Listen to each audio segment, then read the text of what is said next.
Muy bien, lo primero que tenemos que ver, doctores, viene a ser la clasificación, ¿correcto? Acá te traigo una clasificación básicamente, o mejor dicho, de importancia clínica, ¿ya? Clasificación de importancia clínica. Miren, una primera manera para clasificarlo acá a estas bacterias es en base a la pared celular, ¿correcto? Hay bacterias que obviamente tienen su pared celular y es una pared rígida, hay otras que tienen una pared flexible y hay otras que no tienen pared. ¿Quiénes son? Eso es muy preguntable. ¿Quiénes son las bacterias que no tienen pared? Ahí tenemos, por ejemplo, al famoso Mycoplasma, ¿no? Vamos a ponerlo, ahí está. Mycoplasma, como por ejemplo tenemos al Mycoplasma pneumoniae, Mycoplasma hominis, por ejemplo. Recuerda que Mycoplasma pneumoniae te va a dar, por ejemplo, neumonías atípicas, ¿correcto? El Ureaplasma también. Ureaplasma uralítico, ¿no? Que da infecciones abajo, ¿ok? Muy bien, entonces Mycoplasma, Ureaplasma son importantes. Recordar que no tienen pared celular, ¿no? La importancia en el tratamiento es que ellas, por ende, no van a poder recibir antibióticos que estén dirigidos hacia la síntesis de pared celular. Nada que ver. ¿Por qué no tienen pared? No tiene lógica. ¿Correcto? Fácil, muy bien. Datitos que puedes acordarte. ¿Quiénes no tienen pared celular? Mycoplasma y Ureaplasma. Ok. Pared rígida. Okay. O bueno, vamos a la pared flexible. En la pared flexible, doctores, es una pared que le hace adoptar una forma a la bacteria, como si fuera una espiroqueta, como una culebrita. ¿Correcto? Justamente de ahí, por eso, estas tres bacterias que te voy a presentar se les conoce como las espiroquetas, porque su pared es flexible. ¿Quiénes son las espiroquetas? Treponema, Borrelia y Leptospira. El treponema, principalmente el treponema pallidum, que nos va a dar, pues, doctores, de la famosa sífilis, ¿ok? El Borrelia, hay Borrelia, por ejemplo, recurrentis, que te va a dar la fiebre recurrente. Hay la Borrelia burgdorferi, ¿no? Que te va a dar la famosa enfermedad de Lyme, ¿ok? La leptospira también es otra espiroqueta. Ahí tenemos a la leptospira interrogans, la cual te va a dar la leptospirosis. ¿Correcto? Muy bien. Entonces ahí tenemos esas dos principales al lado. En el medio tenemos aquellas bacterias que tienen pared rígida, ¿ok? Unicelular de vida libre, ¿ya? Esta, doctores, ahí puedo aplicar lo que es la famosa tinción de Gram, muy usada para clasificar estas bacterias. Ahí tenemos dos, la Gram positivos y las Gram negativas. Gram positivos porque se tiñen más o menos de un color medio azulino, ¿correcto? O violeta, azulino, violeta, azul o violeta. Y la Gram negativos un color medio rojizo o rosa también le dicen, ¿ya? ¿Quiénes tenemos en Gram positivos? Ahí podemos todavía subclasificarlas en formas o la forma que tiene la bacteria, en cocos y en bacilos, ¿correcto? En cocos tenemos ahí el famoso estafilococo, ¿no? El cual tú sabes, doctores, que para que un Gram positivo, coco, sea estafilococo, tienes que ser catalasa positivo, ¿correcto? A su vez, este estafilococo se puede dividir en coagulasas, coagulasa positivo, coagulasa negativo. Los coagulasa positivos, ¿quiénes son? Es el estafilococo aureus. Los coagulasa negativos, ¿quiénes son?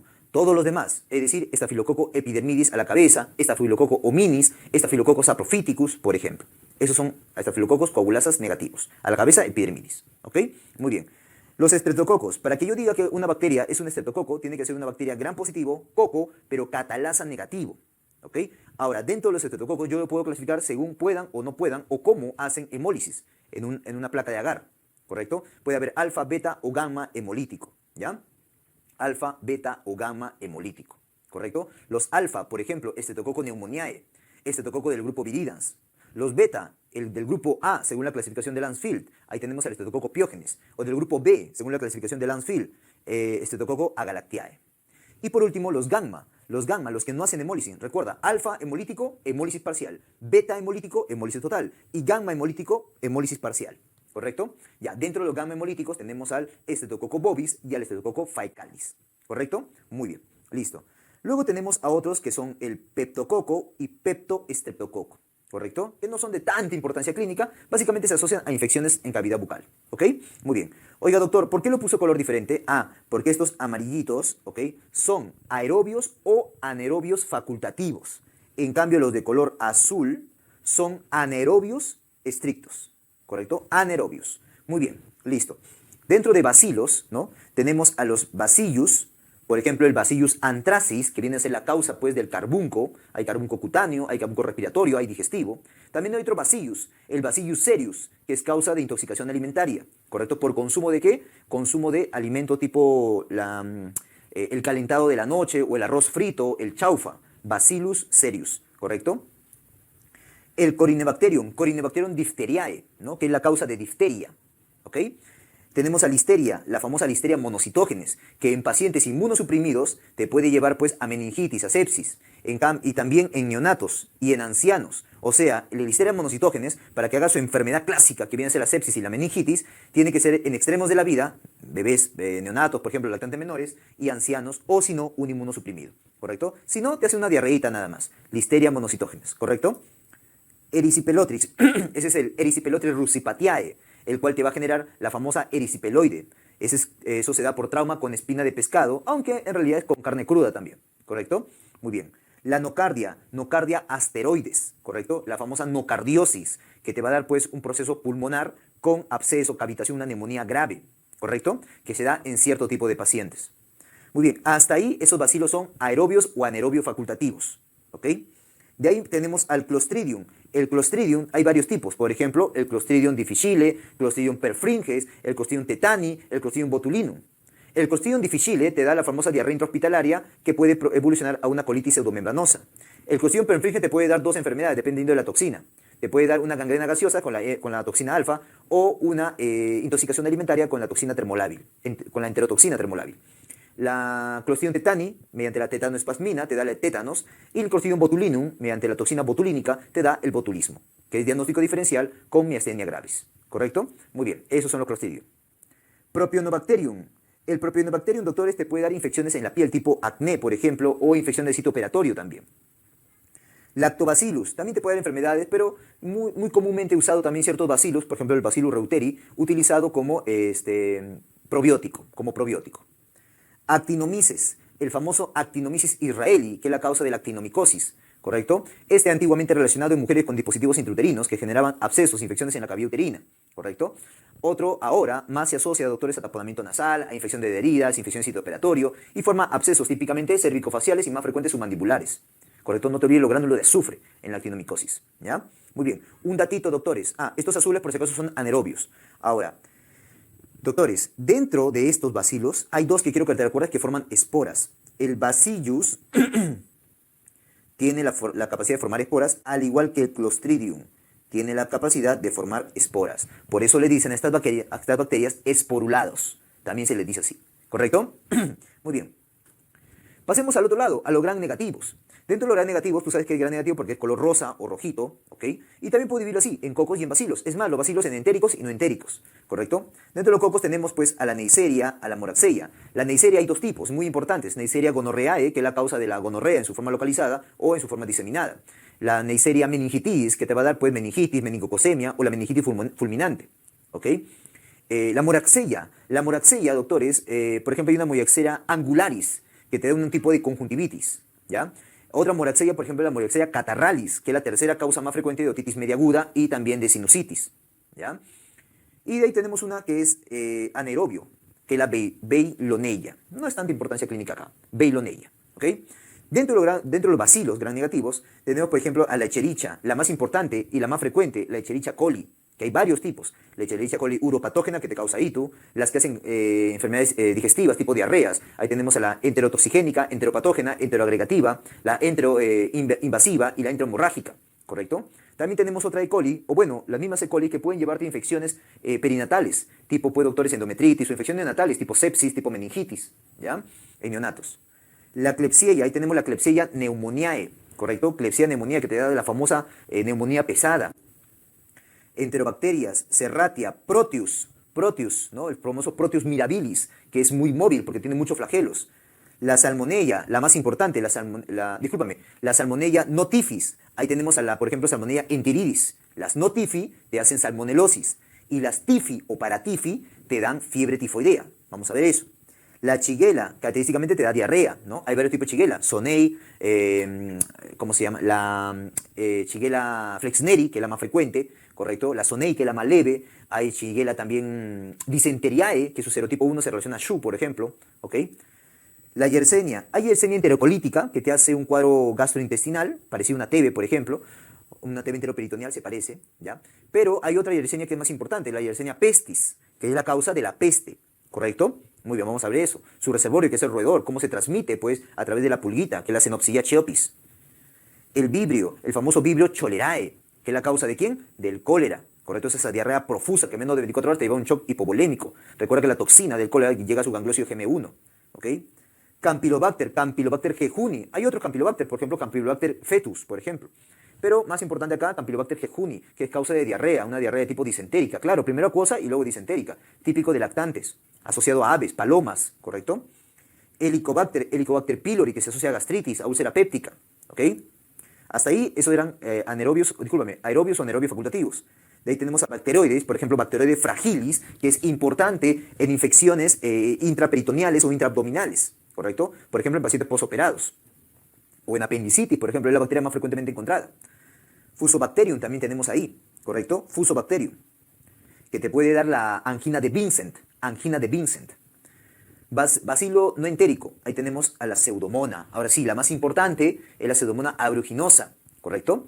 La toxina A, muy importante, más potente, mejor dicho, ¿correcto? Con su toxina A. Hay que recordar ahí los antipseudomónicos, ¿ok? Hay cierto tipo de penicilinas, las cefaloprininas, como por ejemplo ceftazidima, ¿no? Los aminoglucósidos, el astronam, los carbapenén, etcétera, ¿ya? Muy bien. Acinetobacter, ¿correcto? Ahí tenemos, por ejemplo, Acinetobacter baumannii, que te puede dar ciertas neumonías, ¿ya? Haemophilus, hay por ejemplo el Haemophilus influenzae, que el tipo B es que era clásicamente la causa pues, de la epiglotitis, neumonía, meningitis, ¿no? Ya no se ve tanto gracias a la vacuna, obviamente. Bartonella, hay 3 Bartonellas que tienes que recordar. La Bartonella genselae, la Bartonella quintana, la Bartonella basiliformis. La genselae, ¿ok? Te va a dar pues, la enfermedad por arañosis de gato o angiomatosis basilar también.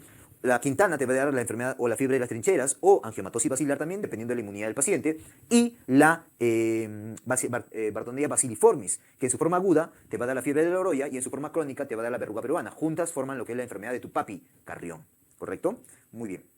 Brucella, ahí tenemos Brucella la más frecuente, la Brucella melitensis, no es la única, hay otras, ¿correcto? Pero la más frecuente es melitensis, ¿ya? Que te va a dar una zoonosis muy importante llamada brucelosis, que tiene varios sinónimos, enfermedad de Bank, fiebre ondulante, fiebre mediterránea, ¿correcto?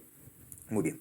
Legionella, la Legionella neumófila, ¿correcto? La cual te va a dar, doctores, una fiebrecita parecida a la gripe, conocida como enfermedad de Pontiac, ¿ya? Y en su otra forma de neumonía, es así, doctores, es una neumonía mixta, atípica, con componente atípico en la placa y componente típico en la placa. O sea, tú le pides una placa, hay patrón intersticial y además patrón de consolidado, ¿correcto?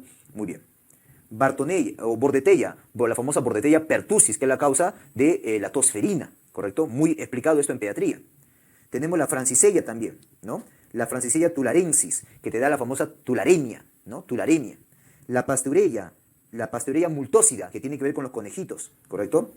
Muy bien, y así, ¿no? Bueno, ahí tenemos entonces, doctores, tipos de bacterias, de hecho un repaso, una manera de clasificarlas. Hay otras bacterias incluso que las puedo llamar como especiales. A esta también la voy a llamar especiales, ya para fines de dictado, ¿correcto? A las que no tienen pared, o mejor dicho, a las que tienen pared flexible, conocidas como espiroquetas, a estas de acá sin pared, y a estas de acá abajo voy a llamarlas bacterias especiales, ¿no? Acá tengo clamidia, coxiella, ehrlichia, por ejemplo, rickettsia, los mycobacterium también pueden entrar ahí, que son los famosos bar positivo, ¿no? Recuerda que es un bar positivo porque tiene su ácido micólico en su pared, ¿ya? Muy bien, esa vendría a ser entonces, doctores, una clasificación de importancia clínica de las bacterias, ¿ok? Muy bien. Veamos, doctores, bacterias gram negativas, bacilos. Infección por Escherichia coli. Infección por Escherichia coli, ¿correcto? Escherichia coli, doctores, ¿qué infecciones te puede dar? Te puede dar una infección urinaria, ¿correcto? Te puede dar una gastroenteritis o infecciones importantes neonatales, ¿ok? En infección urinaria, bueno, antes que eso, antes de ver cada infección, un dato sobre la E. coli. Debes acordarte que la E. coli es la más frecuente y la más importante de todas las Escherichias, ¿ok? Además, recuerda que es el comensal más frecuente del tracto gastrointestinal, ¿correcto? Pregunta de examen. Con respecto a la infección urinaria, simplemente recordarte que es la causa más frecuente tanto en pediatría como en adultos, ¿correcto? Es la causa más frecuente de ITU en 80-85% de los casos. Tú lo sabes eso. La vía como llegó hacia la vía urinaria es vía ascendente, no te olvides, ¿correcto? Y tiene que ver mucho, pues, ese ascenso que hace a través de las paredes, ¿ya? Bueno, gastroenteritis. Ahí quiero que recuerdes 5. Hay una sexta, pero estas 5 según según la bibliografía de infectología, ¿correcto? ¿Ok? Muy bien, Murray. Miren, según esto, doctores, ¿okay? Hay 5 tipos de E. coli que afectan a nivel gastrointestinal. La E. coli enterotoxigénica, la E. coli enteropatógena, la E. coli enteroagregativa, la E. coli enteroinvasiva y la E. coli enterohemorrágica. ¿Correcto? Muy bien. Ahora, doctor, lo voy a separar así, 3 arriba y 2 abajo. ¿Qué te parece? Estas 3 de arriba, doctores, si es que van a ser, porque no siempre hacen clínica, pero si es que van a ser clínica, o sea, una gastroenteritis, ¿dónde afectarán? A nivel delgado, ¿correcto? De llevándote una diarrea de tipo acuosa. En cambio, la E. coli enteroinvasiva y la E. coli enterohemorrágica, si van a afectar, afectan el intestino grueso, llevándote una diarrea de tipo disentérica, ¿correcto? Mira la diferencia. Ahora, datitos más que quiero que te acuerdes, con respecto, por ejemplo, a la E. coli enterotoxigénica. Esta yo puedo decir que es la más frecuente de estas E. coli. Además, no te olvides que es la causa de diarrea del viajero, es la causa de diarrea, la causa más frecuente de diarrea en mayor de 2 años y la causa más frecuente de diarrea en adultos. Estoy hablando de diarreas de qué tipo? Diarreas acuosas. Diarrea de tipo acuosa. ¿Correcto? Muy bien. Y abajo, la E. coli enterohemorrágica también, quiero que recuerdes, le puedo considerar como la más grave. ¿Ok? E. coli enterohemorrágica. ¿Por qué? Porque un serotipo conocido como el O157H7, ¿ok?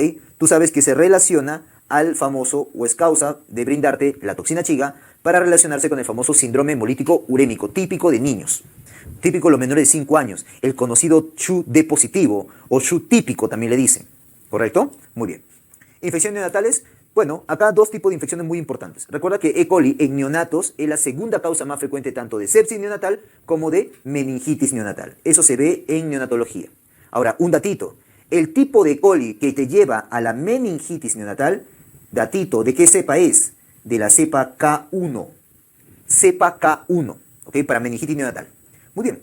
Y no solamente estas infecciones neonatales, ¿no? También se han visto infecciones en endometrio, ¿no? La fiebre puerperal también puede ser causado por E. coli, ¿ok? Muy bien. Bacterias gram negativos, bacilos. Infección por Klebsiella pneumoniae. ¿Ok? Esta te da un tipo de neumonía extrahospitalaria. Dato de epidemia, doctores, factores de riesgo. O sea, ¿en qué paciente se va a presentar este? Se va a presentar en pacientes alcohólicos, en pacientes diabéticos o en pacientes con EPOC. ¿Correcto? En ellos tienes que pensarlo. Es un tipo de neumonía extrahospitalaria, por si acaso. La clínica, doctores, se trata de una neumonía grave. Es una neumonía grave que va con necrosis, cavitación, abscesos, empiemas, etc. El paciente obviamente va a venir con clínica de infección, o sea, fiebre, tos, puede llegar incluso hasta dificultad respiratoria, ¿ok? Y típicamente hace esto, una tos con esto de acá, con jalea de grosella, o sea, ese es el jalea de grosella, por ejemplo. Ese aspecto es el esputo que sale.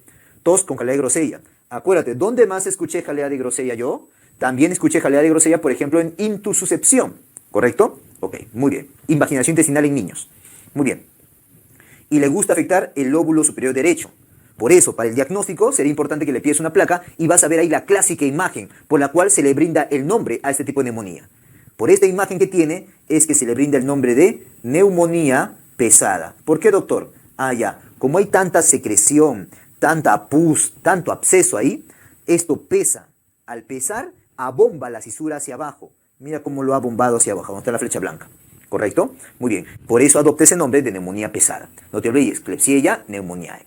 Tratamiento, doctor, carbapenems, ¿ok? Que es un tipo de betalactámico, fluoroquinolonas y cefalosporina de cuarta generación. ¿Correcto? Cualquiera de ellos puedes optar. Muy bien. Infección por Proteus mirabilis, causa ITU. Puede dar otras infecciones también, ¿ok? Pero acá vamos a hablar de ITU.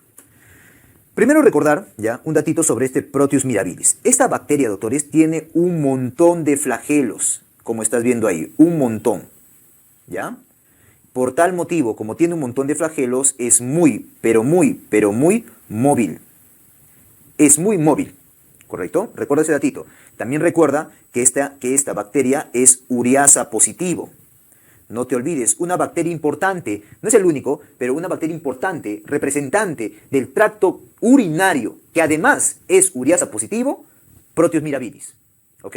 Pero, si yo te digo, una bacteria importante, representante del tracto gastrointestinal, que es ureasa positivo, ¿quién es? Helicobacter pylori. ¿Correcto? Muy bien. Factores de riesgo en quién se puede presentar en pacientes que tienen, por ejemplo, algún tipo de uropatía obstructiva o aquellos que tienen sondaje urinario permanente. En ellos tienes que pensar este tipo de infección, ¿ok? En la clínica obviamente van a venir como una infección urinaria, ¿correcto? O sea, ¿es causa de infección urinaria? Sí, pero menos frecuente, ¿ok? Tú sabes que dentro de las ITUs, lo has visto en nefrología o lo verás en nefrología, lo más frecuente, doctores, es que sea E. coli. Menos frecuente, hay lejos, Proteus, Serratia, ¿correcto? Muy bien. Pero esta Proteus mirabili es la bacteria de la ITU que va con cálculo. O sea, un cálculo que va con ITU. ¿Qué bacteria sería? Proteus mirabilis. Ya, doctor, ¿qué cálculo es ese? El famoso cálculo de Estrubita. Recuerda que este es un cálculo radiopaco. Está compuesto, ¿por qué? Fosfato amónico magnésico. Son 3 componentes importantes. Fosfato amónico magnésico, los famosos cálculos de Estrubita. ¿Ya? Muy bien. Dentro del diagnóstico, obviamente, pues te vas a ayudar de exámenes, tipo examen de orina, y en el examen completo de orina vas a ver esto, pH alcalino, o sea, y más de 8, o sea, no cualquier alcalino. Recuerda que el pH normal es un poco ligeramente ácido. Acá está alcalino, ¿ya? Y los famosos cristales de fosfato amónico magnésico, ¿ya? Urocultivo, obviamente, para encontrar la bacteria, e imágenes para encontrar al cálculo, ¿correcto? E incluso puede ser por ecografía y por radiografía. E incluso, doctores, si es radiografía, puedes encontrar este tipo de forma, esta imagen típica, el signo de tu amigo. ¿De mi amigo, doctor? Sí, en asta de venado.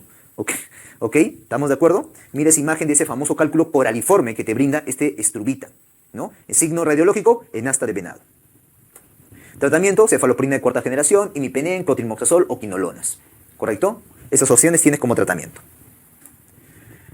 Infección por salmonella no tifi, no paratifi, salmonelosis, ¿ya? Recuerda que la tifi y paratifi te da fiebre tifoidea. Algunos datos sobre esta. ¿Quiénes son ellas? Por ejemplo, la enteridis, salmonella tifimurium o la salmonella Newport, ¿correcto? Son algunos de los ejemplos de no tifi, no paratifi. La transmisión va a ser por vía oral, ¿correcto? Recuerda que este de acá, a diferencia de la fiebre tifoidea, sí es una zoonosis, ¿correcto? ¿Ok? Y los alimentos que generalmente se relacionan, ¿no?, con esta salmonelosis es, por ejemplo, huevo, el consumo de huevo, ¿correcto? El consumo de cremas pasteleras, mayonesa, ¿correcto? Productos lácteos, ¿ya?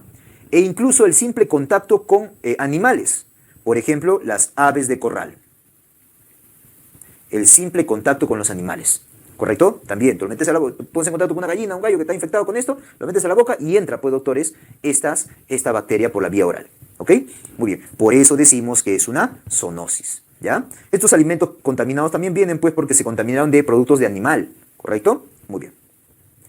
En la clínica periodo de incubación no es tan largo, ¿ah? 6 horas a 2 días, mira, ¿ok? Te va a dar una geca disentérica, que te puede llevar a bacteriemia, y es por eso que te brinda la fiebre también, ¿correcto? Muy bien. Se puede presentar en brotes, ¿correcto? Todos van a comer en un solo lugar y hay un brote ahí de salmonelosis. La duración tiene resolución espontánea, 3 a 5 días, y a diferencia de lo que es la fiebre tifoidea, acá no hay portador crónico. En fiebre tifoidea sí hay portador crónico. Para el diagnóstico, obviamente, estudio de heces tipo coprocultivo, y por hacer bacteriemia también podrías pedir hemocultivo, pero no es común solicitarlo, ¿ya? No es común. A lo más el coprocultivo es lo que se lo solicita. Tratamiento, obviamente, es una diarrea. Siempre cuando veas diarrea, por favor, el tratamiento suele ser hidratación, siempre. Ya sea por E. coli, ya sea por salmonella, cualquiera. Lo primero ante una diarrea siempre es hidratar, por favor, ¿ya? Ahora, si voy a dar antibióticos, ¿es necesario? En realidad, solamente en algunos casos. Casos graves o aquellos pacientes que tienen algún factor de riesgo para que generen casos graves, justamente. Por ejemplo, doctor, que sean lactantes menor de 3 meses, que sean ancianos, inmunosuprimidos, ¿ok? Alguna condición que lo predisponga a formas graves, etc. ¿Ya? Solo en su caso podría darle ciprofloxacino o de repente una cefalosporina tipo ceftriaxona, por ejemplo, ¿ya? Pero generalmente no requiere antibióticos, ¿ya? Muy bien. Infección por salmonella tifi y paratifi, fiebre tifoidea. Acá, doctores, recordar que acá el único reservorio viene a ser el humano. O sea, esta transmisión, doctores, es de humano a humano. Por lo tanto, no es una zoonosis, a diferencia de las salmonellas no tifi o no paratifi. La transmisión es vía oral. Como es de humano a humano, obviamente fecal oral. ¿Correcto? Y lo típico es que te digan consumo en ambulante. Eso te van a decir. El paciente consumió en ambulante. ¿Correcto? Muy bien. En alimentos con mala higiene. La bacteria ingresa por vía oral, ¿ya? Llega a tubo digestivo y ahí en el intestino ubica a la placa de Peyer para que ahí comience a multiplicarse. Se ubica en la placa de Peyer. Comienza a multiplicarse y de ahí, doctores, ¿migra a dónde? Migra a ganglios. Mira, a ganglios linfáticos. De los ganglios linfáticos pasa a la sangre. Acá en la sangre va a ser la primera bacteriemia. Su primera bacteriemia. Y de esa primera bacteriemia llega principalmente ¿dónde? Al hígado. También puede llegar al vaso, por si acaso, ¿ya? Pero principalmente al hígado. Y del hígado comienza a nuevamente botar a la bacteria a la sangre para que haga las bacteriemias secundarias. Y por eso viene con fiebre, una fiebre continua, ¿ya? Muy bien. Esa es más o menos la lógica, ¿ya, chicos? Muy bien. Portador crónico, ya que estoy hablando de epidemia, ¿cuándo digo que es un portador crónico un paciente? Es un portador crónico cuando por más de 12 meses, o sea, más de un año, elimina a la bacteria, ya sea por heces o ya sea por orina. ¿Correcto? Muy bien. En la clínica, recuerda que esta fiebre tifoidea es conocida como una fiebre entérica. ¿Ya? Es la presentación de fiebre entérica de la Salmonella tifio para tifi. Su periodo de incubación es 1 a 2 semanas, ¿correcto? Y clásicamente se la divide en 4 semanas. La primera semana es la del ascenso de la fiebre. Como estás viendo, es un ascenso en picos, ¿correcto? En la segunda semana es de la enfermedad establecida, donde vemos la clínica clásica pues, de la fiebre tifoidea. La fiebre que es una fiebre continua. Aparece el famoso signo de Faguet. ¿Qué es el signo de Faguet? Es la bradicardia relativa. Es una bradicardia rara. ¿Por qué rara? Porque aparece en el contexto de una fiebre. ¿Qué tiene eso de raro, doctor? Recuerda que normalmente en la fiebre uno hace taquicardia. Acá no. Hace, doctores, bradicardia. Eso se llama signo de Faguet. Cefalea, ¿no? Rociola tífica, o sea, un exantema parecido a la rociola, solamente que es en el contexto de una fiebre tifoidea. El estado físico, que es el malestar, el decaimiento, el cansancio que tiene el paciente. La visceromegalia, que es inespecífico, y te puede hacer tanto diarrea como estreñimiento, ¿ah? Te puede hacer los dos, ten cuidado. Bueno, luego viene clásicamente la tercera semana, que es la semana de las complicaciones. La más frecuente es la complicación de hemorragia digestiva. La más severa, esto es lo más clásico, ¿ya? Esta información que te acabo de dar es información clásica, ¿ya? Lo más frecuente es hemorragia digestiva, lo más severo es perforación intestinal. Y si se va a perforar, ¿dónde es que se perfora? En ilion terminal. Ilion terminal, gatito. También te puede hacer clínica neurológica tipo meningismo, colicitis aguda, glomerulonefritis, etc. ¿Ya? Ah, por cierto, cuando llegaba la bacteria al hígado, ¿dónde le gusta quedarse para que justamente se vuelva un portador crónico? En la vesícula biliar. Le encanta, peor todavía si hay cálculos, ¿ah? Peor todavía si hay cálculos. Y como habrás visto en cirugía, una indicación para hacer colicistectomía en un paciente con cálculo, en un paciente con cálculo en la vía biliar, o sea, con colelitiasis, es, pues, doctores, el que tenga infección por salmonella. ¿Ya? Bueno. Y la cuarta semana es la de efervescencia de la fiebre, la caída de la fiebre. ¿Correcto? Muy bien. Para el diagnóstico, doctores, si a ti te preguntan, la primera prueba que te pediría, ¿cuál sería? La primera prueba, doctores, debe ser aglutinaciones. Para que sea positiva, tiene que ser mayor o igual a 1/160. Para que sea positiva, que suele ocurrir a la segunda semana, tiene que ser mayor o igual a 1/160. Doctor, ¿por qué pone hemograma acá? ¿Hay algo característico? Sí. No te olvides que el hemograma cursa con una leucopenia con desviación izquierda.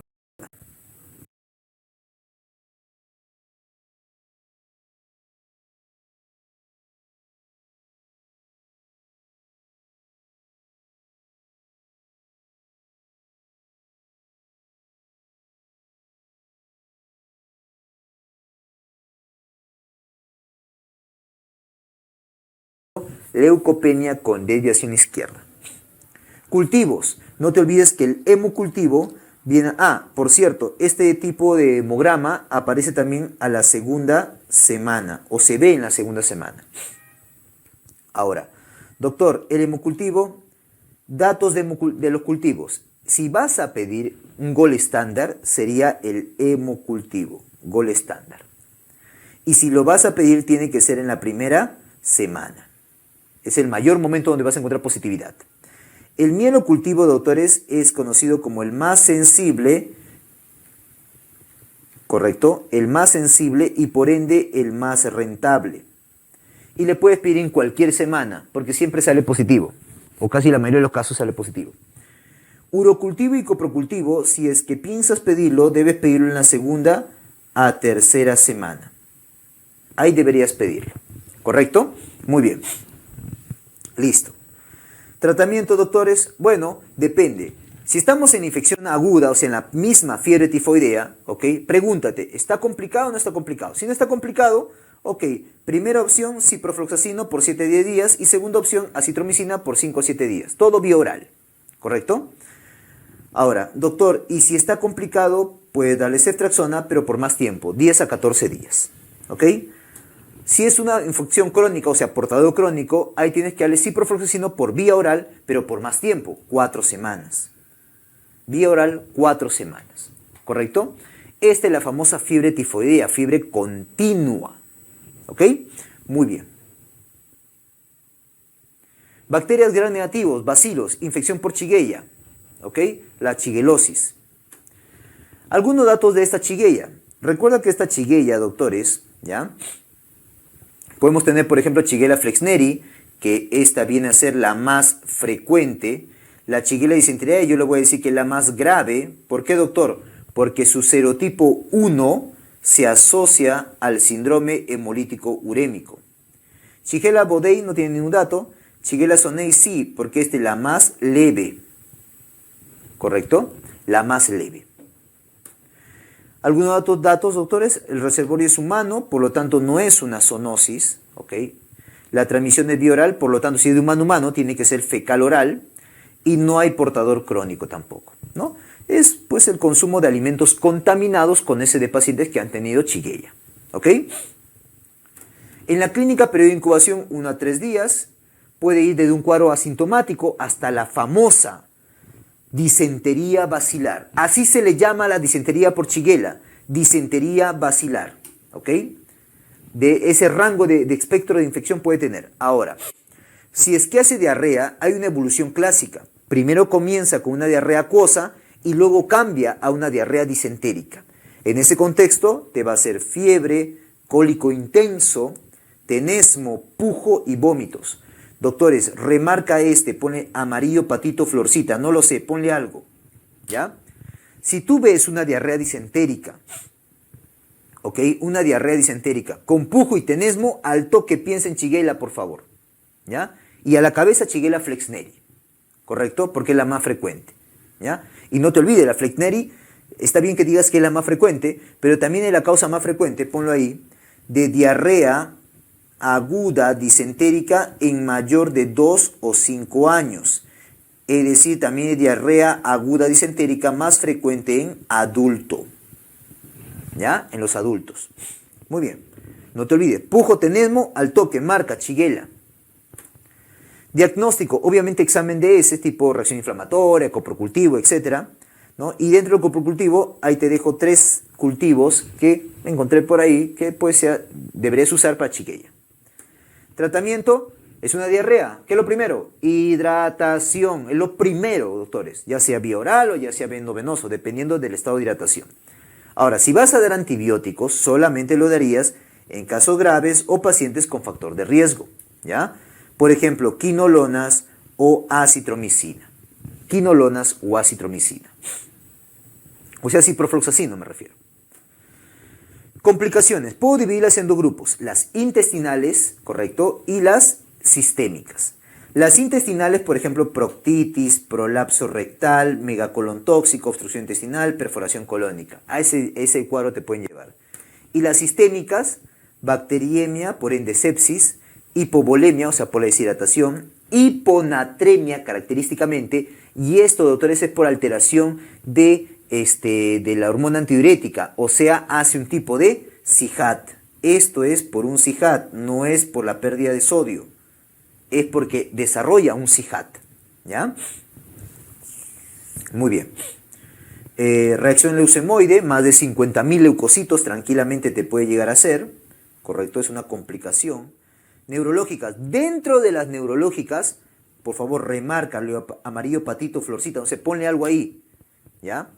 Convulsiones, es la más frecuente complicación neurológica de shigellosis, ¿estamos de acuerdo? Convulsiones, por eso yo siempre le digo, diarrea disentérica, con pujo, tenesmo y convulsiones, marca Shigella, ¿ya? También te puede llevar una artritis reactiva. E incluso dentro de las artritis reactivas, tú sabes que hay uno que es conocido como Reiter, ¿no? La artritis de Reiter o síndrome de Reiter, que se caracteriza por una triada, ¿no? La conjuntivitis, la artritis y la uretritis, ¿ya? Y también, pues, como te dije, puede llevarte a un síndrome hemolítico urémico, un SHU, de positivo. Muy bien. Infección por Yersinia pestis, la peste, bacteria gram negativo bacilos. ¿Qué reservorio tiene esta? Reservorio animal. Hay varios animales, pero el representante, el clásico, el típico, roedores, el Ratus spp, ¿correcto?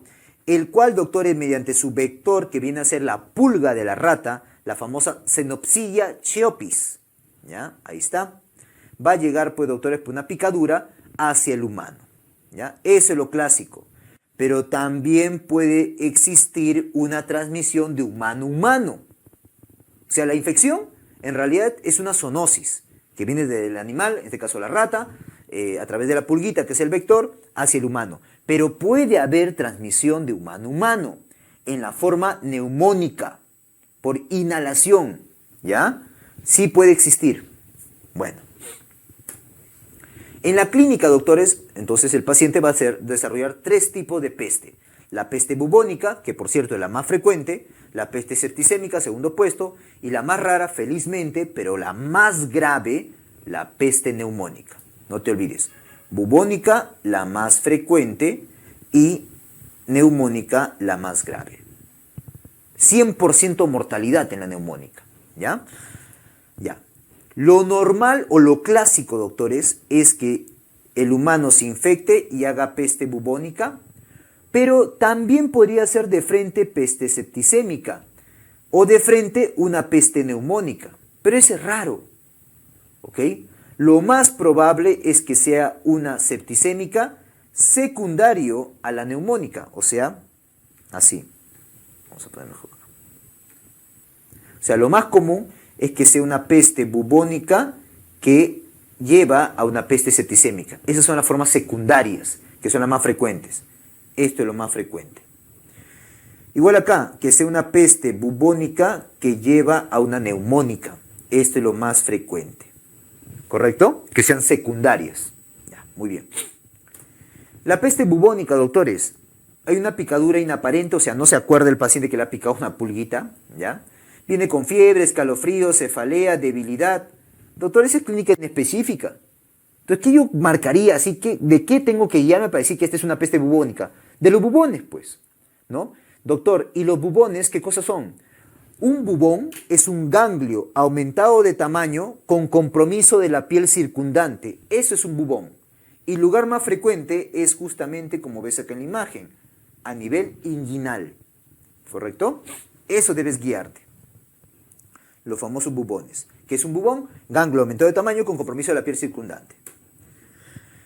En la septicémica, el paciente viene con fiebre, síntomas inespecíficos del tracto gastrointestinal, síntomas generales. Eso no te ayuda mucho. Lo que te va a ayudar es que el paciente rápidamente desarrolla, así como acá te ha ayudado los bubones, esto: sepsis, falla multiorgánica, shock, coagulación intravascular diseminada. Y lo típico es que haga esto, mira. Necrosis, mira, ahí están los bubones.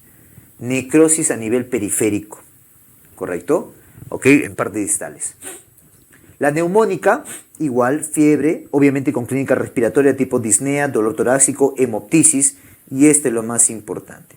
100% de mortalidad, doctores. 100% de mortalidad. O sea, paciente con peste neumónica, mejor comprar el cajón de una vez. ¿Ya? ¿Estamos de acuerdo? Bueno. Para el diagnóstico, doctores, ¿ya? Obviamente cultivo. El cultivo puede sacar una muestra del bubón, de líquido cefalorraquídeo, de esputo, de sangre, etc., ¿no? Puedes cultivarlo. La tinción. Hay, por ejemplo, la tinción de Grish-Giemsa, la de Wyson y la de inmunofluorescencia. Acá en estas tinciones de Giemsa o la de Grish, la de Giemsa, Wyson, voy a ver esta forma. Una forma de bacteria en forma de imperdible cerrado. Mira, parece un imperdible, ¿no? Forma de imperdible cerrado, ¿ya? Otro, también en la inmunofluorescencia, forma de bastones, ¿ya? Muy bien. Serológicos, hay que pedirle anticuerpo contra el antígeno F1, o si no, el mismo antígeno F1, también le puedo pedir, ¿correcto? Muy bien. Para el tratamiento, doctores, en la forma bubónica, para adulto y mayor de 9 años, doxi o cloranfenicol. Para menor de 9 años o gestante, cotri.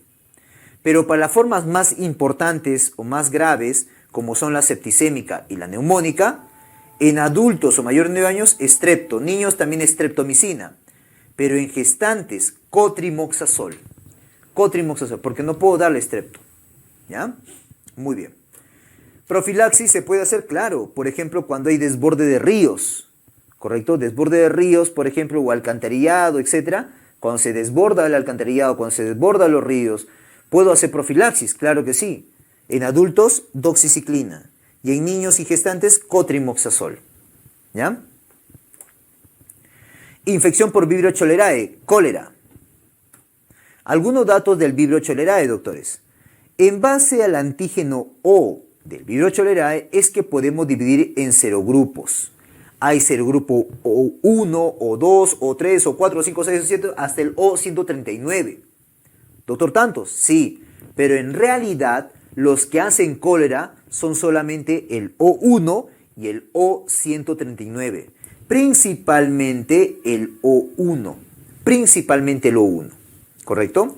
Bueno, este serogrupo O1 además lo puedo clasificar en biotipos, que son clásicos y TOR. ¿Correcto? El biotipo clásico es el que generó las 6 primeras pandemias de cólera. Actualmente estamos en la 7ª pandemia de cólera, la cual, doctores, es generada por el biotipo TOR, o el TOR, le dicen así. ¿Correcto? Entonces, esta de acá generó la primera hasta la 6ª pandemia. En cambio, esta de acá está generando la 7ª pandemia, la que actualmente tenemos. Por cierto, esta 7ª pandemia que actualmente tenemos de cólera, ¿cuándo llegó al Perú? Datito de historia. Llegó en fines de enero del año 1991. ¿Qué edad teníamos ahí? 3, 4 años. O 5, claro. En el enero de 1990, fines de enero del año 1991, llegó pues el cólera al Perú. ¿Correcto? Pregunta a tus familiares. ¿Cómo fue en ese momento? Pacientes fallecían por gran deshidratación, doctores. ¿Ya? Muy bien. Listo. En ese mismo año también, 1991, se dio el último caso de polio en las Américas, en Perú, en Pichanaki. ¿Correcto? Mira, datito de historia. Serotipos. También se puede este O1 clasificar en serotipos. Inaba, Ogawa o Hikojima. ¿Correcto? Muy bien. Dato de la transmisión. Es una transmisión de vía oral, fecal oral. Requiere un gran inóculo. Eso es importante. Lo que pasa es que esta bacteria, doctores, es una bacteria ácido sensible. Es decir, el ácido del estómago lo puede matar. Entonces, para que se bypasse ese estómago, o sea, para que lo pase bien el estómago y llegue al intestino y haga la enfermedad, requiere un gran inóculo. ¿Correcto? O sea, tienes que comer bastantes bacterias. A eso voy. Entonces, el paciente, ¿no? Esta sería la secuencia. El paciente defeca, ¿no? Salen las heces, ¿no? Y las manos contaminadas, las moscas que puede transportar la bacteria a los alimentos, o los mismos alimentos se contaminan en el suelo, o los líquidos, ¿no? Se pueden contaminar. De ahí puede llegar por acá, por acá, por acá, por vía oral hacia otra persona. Es un fecalismo, fecal oral, ¿correcto? Y así llega al tubo digestivo. Recuerda que esta se va a mediar mediante la toxina del cólera. Esta toxina del cólera, ¿ok?, llega al enterocito. ¿A qué nivel? A nivel del gangliósido GM1. ¿Y qué hace ese nivel, doctores? Impide la entrada de sodio. Bota cloro. Por lo tanto, el sodio afuera y el sodio y el cloro afuera van a ser altos. Entonces, eso por gradiente va a jalar agua. También bota sodio, ¿eh? También bota sodio. Y por gradiente jala agua. O sea, fisiopatológicamente, ¿qué es esto? Esto fisiopatológicamente es una diarrea de tipo secretora. Diarrea de tipo secretora. ¿Ya? Muy bien. No te olvides que acá tiene que ver el canal CFTR, ¿no es así? Muy bien, acá, ¿no? El canal CFTR. ¿Ya? Muy bien. Lo que hace es... Sí, a ver, un datito más, ¿ya? La toxina se une al GM1, estamos de acuerdo, ¿ya? Y genera todo lo que te he dicho acá. Pero ¿cómo hace esto? Al unirse al GM1, hace que dentro de la célula el AMP cíclico aumente. Aumente el AMP cíclico, ¿correcto? Y eso, pues, doctores, activa a esta canal de cloro, CFTR, para que salga cloro, impide el ingreso de sodio, bote cloro también, y luego bote agua, o sea, una diarrea secretora. ¿Ya? Bueno. En la clínica, periodo de incubación corto, mira, 1 o 2 días nada más. Hace una diarrea aguda profusa, abundante, tremenda, doctores, en aspecto de agua de lavado de arroz, como la imagen que estás viendo ahí. Obviamente esta es un agua de lavado de arroz, pero así son las heces, ¿ok? Literalmente. Tiene un cierto característico olor a pescado y, datito importante, una diarrea que en menos de acuosa, abundante, profusa, que en menos de 24 horas lleva un choque hipovolémico al paciente, un shock hipovolémico, por favor, tu primera posibilidad es cólera, ¿ya? Si va con vómitos, no suele hacer fiebre, no suele haber dolor y no suele haber tenesmo. Aunque en los casos clínicos te lo ponen, ¿ya? Pero bueno, la literatura dice eso. Para el diagnóstico, hemograma voy a ver leucocitosis y hay un cultivo, el cultivo TCBS, el cual cuando está creciendo la bacteria hace un color amarillento, bien amarillo, como estás viendo ahí, bien amarillo, ¿ya? Es el agar TCBS, N-agar TCBS. Tratamiento, lo primero, es una diarrea, hidratación, ya sea por vía oral, con sales de rehidratación oral, las antiguas, la que tiene 90 miliequivalentes de sodio, la de alta osmolaridad, ¿ya? O por vía endovenosa, como por ejemplo la solución polielectrolítica, ¿ya? ¿Estamos de acuerdo? Antibióticos, también, si vas a dar antibióticos, sería doxiciclina o tetraciclina, si es que vas a antibiótico. No es importante el antibiótico, ¿eh? Porque el paciente no se va a morir por la infección, se va a morir por la deshidratación. ¿Ok? Por eso lo primero es hidratar, es una diarrea. Infección por Campylobacter jejuni, bacteria gram negativa, bacilo. Diarrea por Campylobacter. Reservorios, hay reservorios animales. Dentro de ellos, por ejemplo, las aves. Aves de corral, palomas también, por si acaso. ¿Ya? Ese dato te van a decir en el caso clínico. La transmisión es vía oral. Por lo tanto, es una zoonosis, viene del animal, ¿no? Una zoonosis, ¿ya? Contacto con animales infectados también, ¿ok? Ingesta de alimentos crudos como leche y agua no tratada. Miren pues, acá está el animal. El animal, doctor, es tipo aves de corral o palomas, ¿no? El mismo animal, tipo el ave, tipo tu pollo a la brasa, tu pollo sancochado, no lo sé. Ahí mismo puedes traer a la bacteria. O si no, este animal se pone en contacto con agua o con alimentos, no lo sé, y eso lo ingiere el paciente. O de repente también se pone en contacto con otros animales, típicamente el ganado vacuno, que luego le extrae la leche, se infecta y te da la leche, y ahí también puedes consumir eso e ingerir la bacteria, ¿correcto? Igual la transmisión es vía oral. ¿Ok? Muy bien, por eso digo, contacto con animales infectados, ingesta de alimentos crudos o agua no tratada. O alimentos en general. Periodo de incubación de unos 7 días, va con fiebre, dolor abdominal y al igual que Shigella, primero hace una diarrea acuosa y luego una diarrea disentérica. ¿Ya? Primero acuosa y luego disentería. Diagnóstico, obviamente un examen de heces tipo coprocultivo y tratamiento, lo primero, como te dije siempre, es la hidratación. Lo primero. Y antibiótico también podría leer. Y si le vas a dar un antibiótico, ¿qué antibiótico le darías? Doctor, macrólidos. Tú sabes eso. Macrólidos. El más usado actualmente, acitromicina. Recuerda que Campylobacter jejuni estamos hablando, es la causa más frecuente de diarrea aguda disentérica en menor de 2 o 5 años. Menor de 2 o 5 años, ¿correcto? Muy bien. Bacterias gram negativos, bacilos, infección por pseudomonas, diferentes infecciones.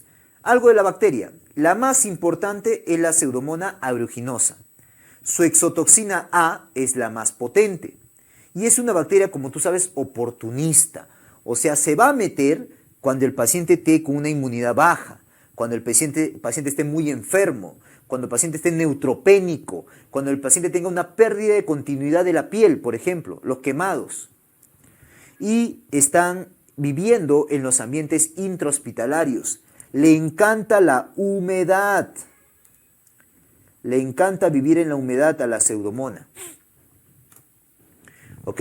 Muy bien. Factores de riesgo, por ejemplo, paciente inmunosuprimido, paciente con pérdida de continuidad o pérdida de barreras, como por ejemplo los pacientes quemados, ¿ok? O pacientes, por ejemplo, que están con algunos dispositivos, como por ejemplo ventilador mecánico, catéter urinario permanente, catéter venoso periférico, catéter venoso central, etc. Por ahí se puede meter.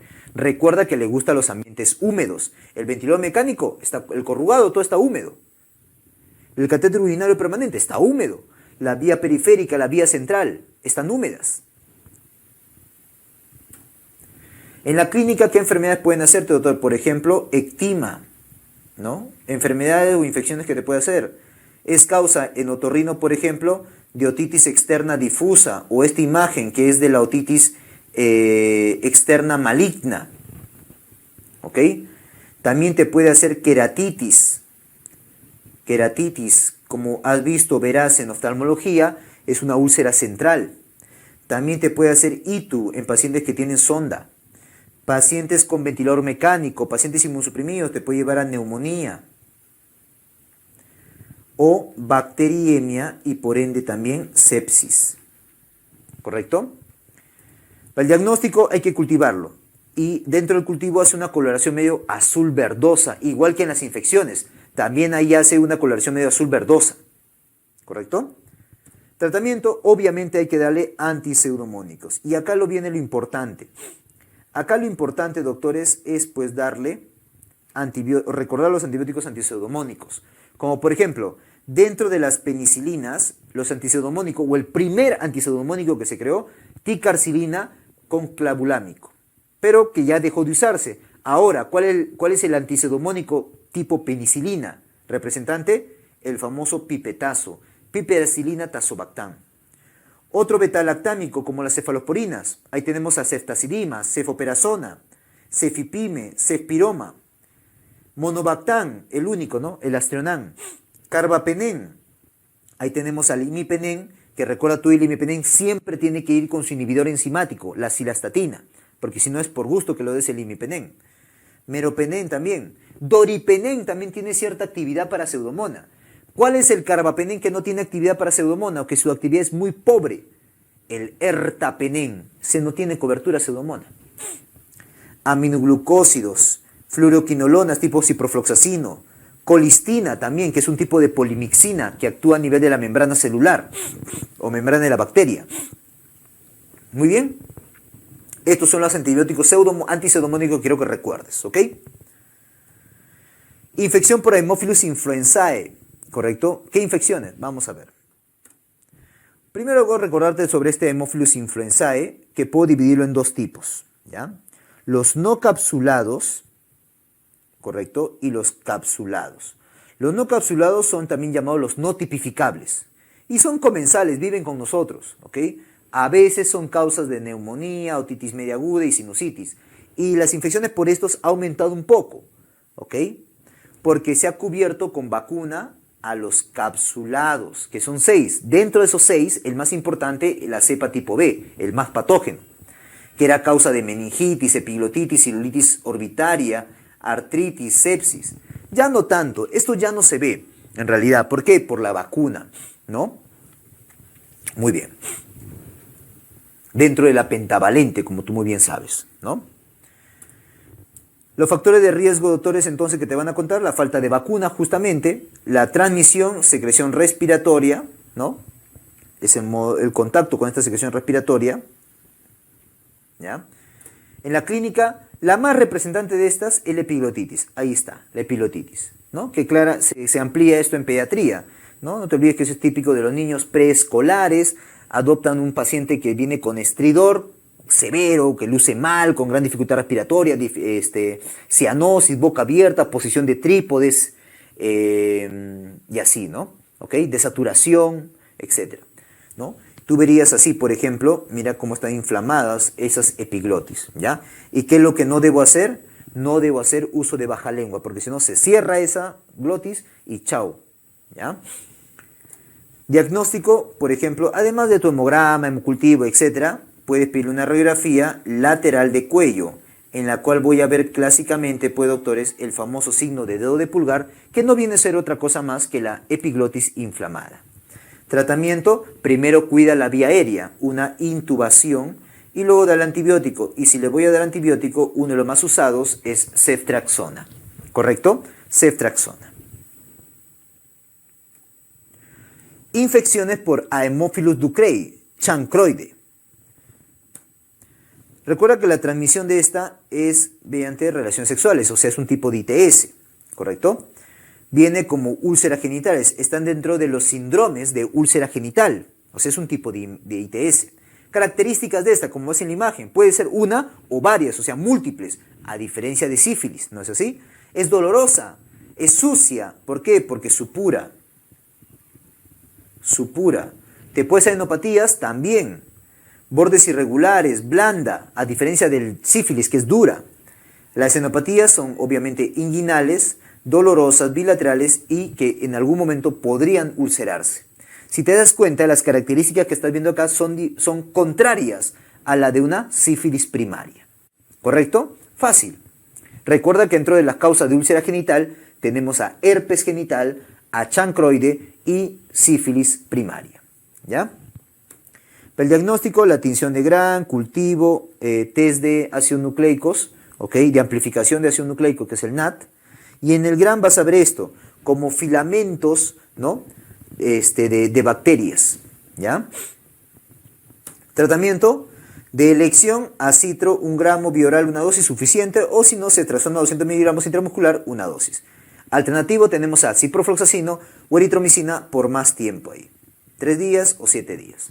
Lo más recomendable o usado práctico es la citromicina, ¿ya? Infección por Brucella, SP, la famosa brucelosis. Algo que recordar de esta Brucella, recuerda que este gran negativo es muy pequeño, ¿eh? Es uno de los más pequeños gran negativos que hay, ¿ya? Hay varios, mira. Hay Melitensis, Suis, Abortus canis, Niotomae, Ovis, y cada uno con su animalito, ¿ya?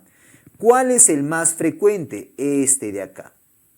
La Brucella melitensis es la más frecuente, de ganado caprino, ¿correcto? De ganado caprino. En la epidemiología podemos ver acá los sinónimos de brucelosis. A la brucelosis, ¿cómo también le puedes llamar? Le puedes llamar fiebre ondulante, fiebre mediterránea, enfermedad de Bang, B-A-N-G, ¿correcto? También le puedes llamar así a esta famosa brucelosis, ¿correcto? ¿Ok? No te olvides, pues, sus sinónimos de brucelosis. Enfermedad de Bang, fiebre mediterránea, fiebre ondulante, ¿correcto? El brucelosis mismo, ¿ya? Muy bien. Reservorio animal, sí, por lo tanto es una zoonosis, a diferencia de fiebre tifoidea, ¿no? Que no era una zoonosis. La transmisión, hay dos tipos de transmisión. Transmisión directa o transmisión indirecta. La transmisión directa es contacto directo con el ganado caprino, ¿correcto? Ahí pues te van a decir que es un trabajador de camal, te van a decir que es un veterinario, ¿correcto? O que es un criador. Eso te van a decir, ¿ok? En cambio, en la indirecta es por consumo de los derivados lácteos, leche, yogur, ¿correcto? Queso, etc. Consumo de derivados lácteos. ¿Correcto? Muy bien. Llega al humano, doctores, ingresa al humano, ¿ok? Al ingresar al humano, primero recuerda, su periodo de incubación, 1 a 4 semanas, son leve en niños, en gestante te puede dar problemas tipo aborto, parto prematuro, muerte fetal, muy importante, y en VIH no se comporta como un oportunista y suele dar cuadros leves. Ya, ahora, en la clínica de esta brucelosis hay 3 fases. La fase aguda, ¿correcto? Que dura las primeras 8 semanas. La fase subaguda, que dura de 8 semanas a 1 año. Y la fase crónica, que dura más de 1 año. Lo que quiero que recuerdes acá, doctores, es lo siguiente, ¿ya? Miren, cuanto más agudo sea el tiempo de enfermedad, ¿ok? Más síntomas generales va a tener y menos síntomas o focalización. ¿Ok? Entonces, cuanto más o cuanto menor duración tenga la enfermedad, más clínica general, más agudo, más síntomas generales. Pero cuanto más crónico sea, ¿ok? Va a tener más síntomas de focalización. ¿Correcto? Entonces acá tenemos, ¿ok? Más síntomas generales. Tipo, pues, doctor, ¿qué cosa? Tipo, síntomas generales. fiebre, cefalea, visceromegalia, diarrea, dolor abdominal, ¿ok? La famosa, apúntalo, sudoración parcelar, ¿correcto? Fiebre vespertina, sudoración parcelar.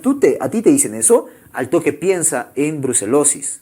¿Ya? Nuevamente, síntomas generales, fiebre ondulante, sudoración parcelar, fiebre vespertina, visceromegalia, dolor abdominal, diarreitas por ahí también te puede dar. ¿Ok? Malestar general, decaimiento, cansancio, síntomas generales. ¿Ok? Pero estos síntomas generales, cuando esté en la fase crónica, mira, ya no va a haber fiebre ahí. En cambio, en la fase aguda y en la fase crónica, obviamente más en la fase crónica, puede haber ¿qué cosa? Focalización. Focalización. ¿Correcto? ¿Ok? Focalización. ¿Ya? Muy bien. ¿Qué focalización? Cuando digo focalización me refiero no que haga una convulsión, no, sino que focalización, la infección se focaliza en un sistema, en un órgano. Por ejemplo, osteoarticular, que es la más frecuente, genitourinario, pulmonar, gastrointestinal, hemática, neurológica, cardiológica, oftálmica, dérmica, etc. La más frecuente es osteoarticular. ¿Ya? ¿Y osteoarticular dónde, doctor? ¿En qué articulaciones? Acuérdate de esta manera, mira. Cuando es agudo, mira la A que estoy formando. Cuando es agudo, ¿ya? Parece tus piernitas. Acá afecta articulaciones de sacrocoxigias, ¿correcto? O sacroiliares, mejor dicho, y articulación de miembros inferiores. Entonces, sacroiliacas y articulación de miembros inferiores.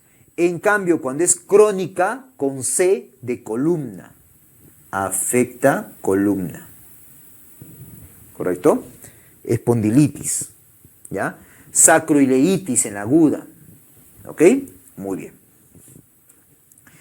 Tamiz. Las pruebas. En fiebre tifoidea te dije que la primera prueba que te dije pide es aglutinaciones. Acá la primera es rosa de Bengala, que te detecta IgG1. Si esta sale positivo, rosa de Bengala, pasas a una prueba complementaria.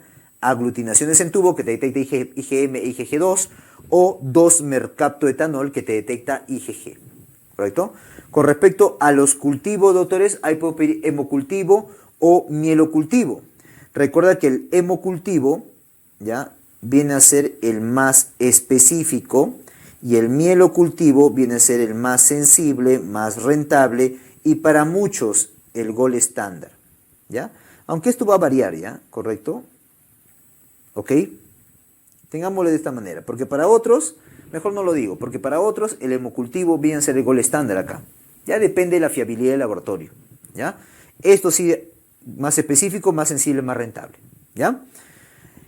En la radiografía, doctores, acá en columna, ¿ya? Tú puedes pedir una radiografía de columna en la cual vas a ver que en las vértebras, principalmente las dorsales inferiores, cómo se desprende el borde anterior de la vértebra.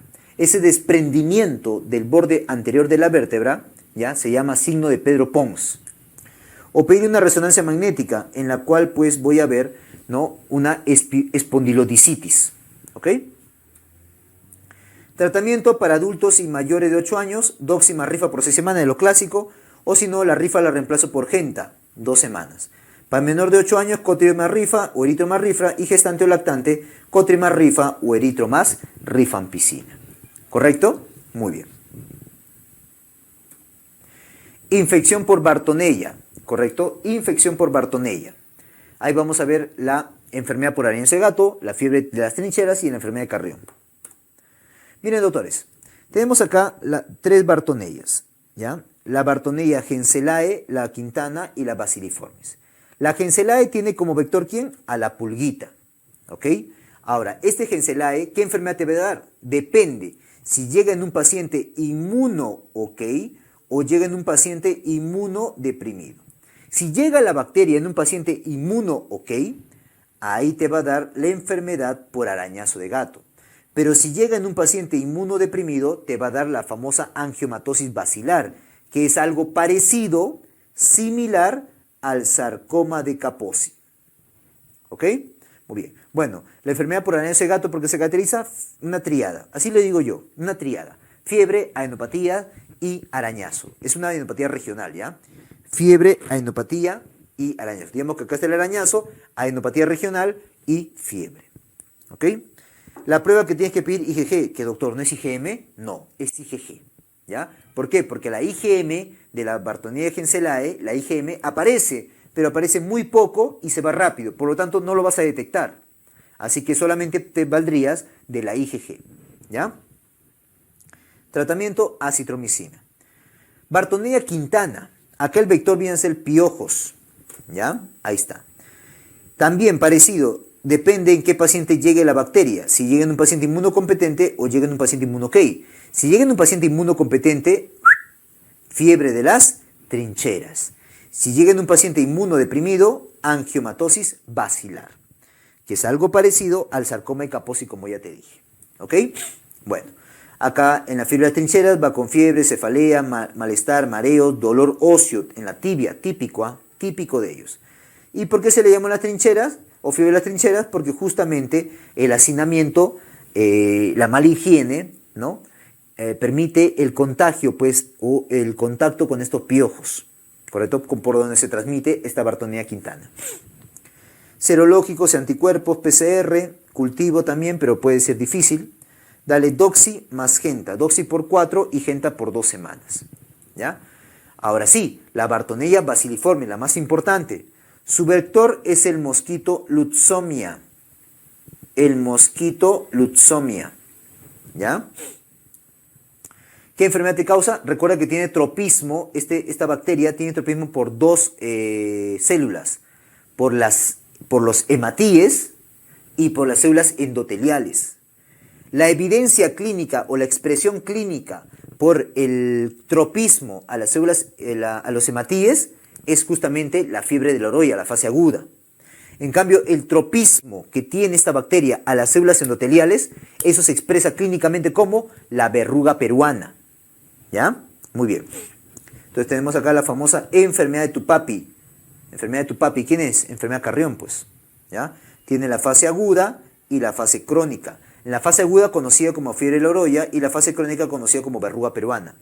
En la fiebre de la oroya, doctores, 3 cosas quiero que recuerdes. Fiebre, cefalea y una anemia con ictericia. Fiebre, cefalea y anemia con ictericia. Eso, si te hubiera dicho de la selva, piensas en malaria. Pero acá te voy a decir de la sierra, principalmente Ancash. Ahí piensas en quién, en fiebre de la oroya. ¿Ya? Y así como fiebre tifoidea tenía su tercera semana de las complicaciones, acá tiene también su semana de la complicación, que es la segunda semana. Y puede ser complicaciones tanto no infecciosas como infecciosas. No infecciosas se basa en los daños del órgano, ¿no? O de órganos, hematológicos, gastrointestinal, cardíaco o cardiológicos, neurológicos, etc.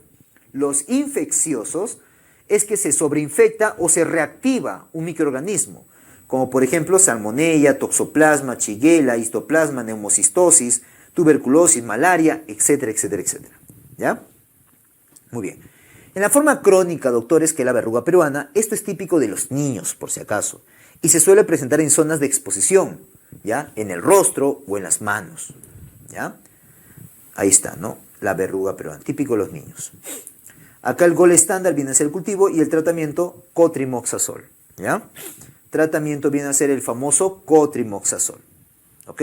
Ah, espérate, cotrimoxazol, espera, corrige acá, por favor. El tratamiento va, como cotrimoxazol, estoy equivocado ahí, va a depender. A ver, ¿de qué depende? Si es fase aguda, ponlo acá, por favor. Si estamos en la aguda o estamos en la crónica, para el tratamiento, ¿ya? Y también depende de la edad, y si es gestante o no. Si es adulto mayor de 45 kilos o mayor de 14 años, ¿qué le voy a dar ahí? Ahí le voy a dar el ciprofloxacino. Ahora sí, no es cotrimoxazol, es ciprofloxacino. Pero si es niño menor de 45 kilos, menor de 14 años o gestante, ahí le voy a dar, doctores, amoxicilina más ácido clavulánico. ¿Correcto? Muy bien. Pero si es crónico, hay varias opciones, pero en todos, para todos, podría dar ¿qué cosa? acitromicina. ¿Ya? Según el UpToDate. Acitromicina. ¿Correcto? Corrige ahí, por favor. No es cotrimoxazol.